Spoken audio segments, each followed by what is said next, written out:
حضرت بختیار کاکی رحمۃ اللہ علیہ فاقہ مستی، انسان دوستی اور یاد الہی میں مستغرق رہنے کی وجہ سے مشہور تھے۔ آپ حضرت خواجہ معین الدین چشتی اجمیری رحمۃ اللہ علیہ کے ساتھ دہلی پہنچے اور اس کے بعد اپنے مرشد کے حکم پر یہی ڈیرے لگا لیے اور فتح پور سکری کو عزت اور رتبہ عطا فرمایا۔ حضرت خواجہ بختیار کاکی رحمۃ اللہ علیہ کم کھانے، کم بولنے اور کم سونے والے تصوف کے عظیم راستے کے مسافر تھے۔ آپ کو سما سے بہت زیادہ شغف تھا۔ آپ کی مجالس اور تبلیغ کی وجہ سے بڑی تعداد میں غیر مسلموں نے اسلام قبول کر لیا۔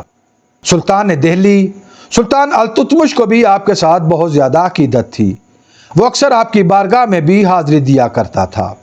حضرت خواجہ بختیار کاکی رحمۃ اللہ علیہ حضرت خواجہ معین الدین چشتی اجمیری رحمۃ اللہ علیہ کے خلیفہ اعظم، جبکہ حضرت بابا فرید الدین گنج شکر رحمۃ اللہ علیہ کے پیر و مرشد تھے۔ جب دہلی میں طویل قیام ہو گیا تو آپ کو پیر و مرشد حضرت خواجہ معین الدین چشتی اجمیری رحمۃ اللہ علیہ کی یاد بہت بے چین کرنے لگی۔ آپ نے اپنے پیر و مرشد کو خط لکھا اور ملاقات کی اجازت مانگی۔ حضرت خواجہ معین الدین چشتی اجمیری رحمۃ اللہ علیہ نے جوابی خط بھیجا اور آپ نے تحریر فرمایا کہ قرب اور بعد کی کوئی حیثیت اور حقیقت نہیں جب آپ ایک دوسرے کے روحانی اور قلبی طور پر قریب ہوتے ہیں۔ تم انسانیت کی رہنمائی کے لیے دہلی میں ہی قیام رکھو۔ کچھ عرصہ بعد حضرت خواجہ معین الدین چشتی اجمیری رحمۃ اللہ علیہ کا دوسری بار دہلی آنا ہوا۔ آپ نے حضرت خواجہ بختیار کاکی رحمۃ اللہ علیہ کا اشتیاق دیکھتے ہوئے ان کو اپنے ساتھ لے جانے کا فیصلہ کر لیا۔ جب آپ جانے لگے تو شہر کے سارے لوگ جمع ہو گئے اور خواجہ صاحب سے عرض کی کہ آپ حضرت بختیار کاکی رحمۃ اللہ علیہ کو ساتھ نہ لے کر جائیں، ان کو دہلی میں ہی رہنے دیں۔ جب اس بات کا علم سلطان التتمش کو ہوا تو وہ بھی موقع پر پہنچ گیا اور حضرت خواجہ معین الدین چشتی اجمیری رحمۃ اللہ علیہ کو عرض کی کہ حضرت بختیار کاکی رحمۃ اللہ علیہ کو دلی میں ہی رہنے دیں۔ عوام کی شدید محبت اور عزت افزائی کو دیکھ کر حضرت خواجہ معین الدین چشتی اجمیری رحمۃ اللہ علیہ نے اپنا ارادہ تبدیل فرما لیا اور حضرت بختیار کاکی رحمۃ اللہ علیہ کو دلی میں ہی چھوڑ کر واپس چلے گئے۔ حضرت بختیار کاکی رحمۃ اللہ علیہ حسینی سید تھے۔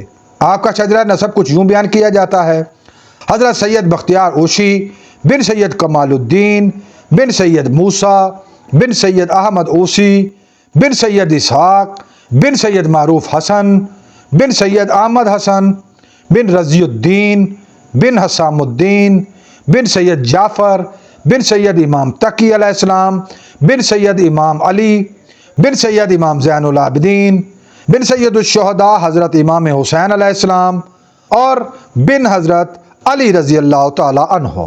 آپ یوں تو ساری زندگی ہی تنہائی پسند رہے، مگر زندگی کے آخری حصے میں بالکل خلوت نشینی اختیار کر لی۔ آپ کا روزانہ رات کا معمول تھا کہ آپ 3000 مرتبہ درود پاک پڑھ کر نبی آخر الزمان صلی اللہ علیہ وآلہ وسلم کے حضور پیش کیا کرتے۔ جب آپ کی شادی ہوئی تو 3 راتوں تک یہ سلسلہ معطل ہو گیا۔ دہلی شہر کے ایک رئیس نامی شخص کی خواب میں حضرت محمد مصطفیٰ صلی اللہ علیہ وسلم تشریف لائے اور اسے پیغام دیا کہ بختیار کو کہنا کہ تم جو روزانہ درود پاک کا تحفہ بھیجتے تھے وہ 3 دن سے موصول نہیں ہوا، جس پر آپ انتہائی نادم اور پشیمان ہوئے اور فوراً سجدے میں گر گئے اور اس سلسلے کو دوبارہ بحال کیا۔ آپ کی 2 ہی تصانیف کی تفصیلات ملتی ہیں، ایک دیوان اور دوسری فوائد السالکین۔ حضرت خواجہ بختیار کاکی رحمۃ اللہ علیہ سے سلسلہ قلندریہ کو بھی بہت فیض ملا۔ دہلی میں ایک محفل سماع کے دوران حضرت احمد جام کے یہ شعر پڑھے گئے کہ کشتگان خنجر تسلیم را ہر زماں از غیب جانے دیگر است۔ یہ شعر سن کر آپ پر وجد کی کیفیت طاری ہو گئی۔ آپ 3 روز تک کسی وجد کی کیفیت میں رہے اور اس کے بعد 27 نومبر سن 1235 عیسوی کو آپ دنیا فانی سے کوچ کر گئے۔ آپ کی نماز جنازہ کے موقع پر بھی ایک تاریخی اور روح پرور واقعہ پیش آیا۔ آپ کا جنازہ تیار تھا، صفیں بنا لی گئی تھیں۔ ایک بزرگ آگے بڑھے اور انہوں نے حضرت خواجہ بختیار کاکی رحمۃ اللہ علیہ کی وصیت بآواز بلند پڑھنا شروع کی۔ حضرت بختیار کاکی رحمۃ اللہ علیہ نے وفات سے پہلے ہی وصیت فرمائی تھی کہ میرا نماز جنازہ وہ شخص پڑھائے جو ان 4 شرائط پر پورا اترتا ہو۔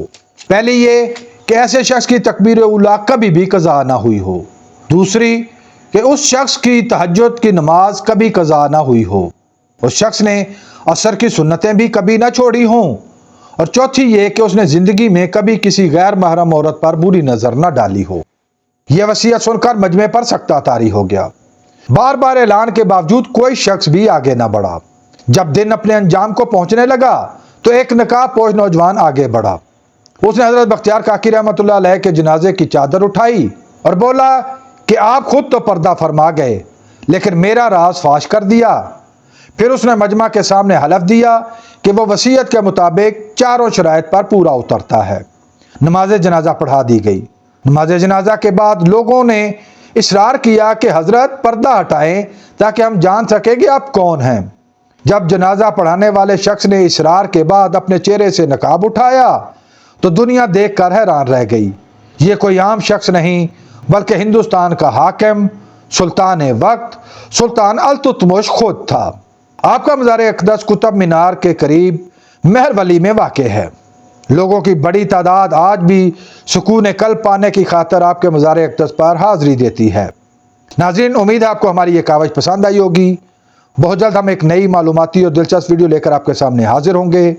اگر آپ اس ویڈیو کے بارے میں اپنی کوئی رائے دینا چاہیں تو کمنٹ باکس کا استعمال کریں۔